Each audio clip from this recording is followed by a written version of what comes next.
Parece que todos hoje já usaram as palavras que eu poderia dizer à senhora neste dia tão maravilhoso.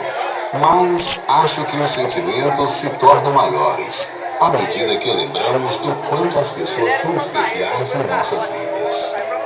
É muito bom ver a cada dia renovadas as energias desta mulher honrada, batalhadora e incansável, que luta pela felicidade de todos. É poder reconhecer através do tempo vivido que cada marca em seu rosto representa uma batalha vencida. A expressão do seu olhar, quando nos fita com sabedoria e paciência, falando de coisas e aconselhando-nos em assuntos que na nossa experiência ainda não vivemos.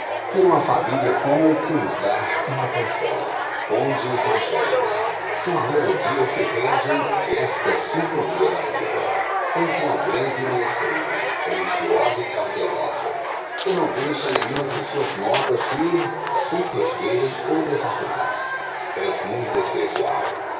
Dizem que você é uma fera, mas eu te acho uma dama. E nesse dia tão especial, que é o seu aniversário, eu gostaria de dizer o quanto você foi, é e sempre será importante na minha vida. Através do seu amor de mãe, pude realizar o meu maior sonho. Pude encontrar minha alma gêmea, que era ser esposa.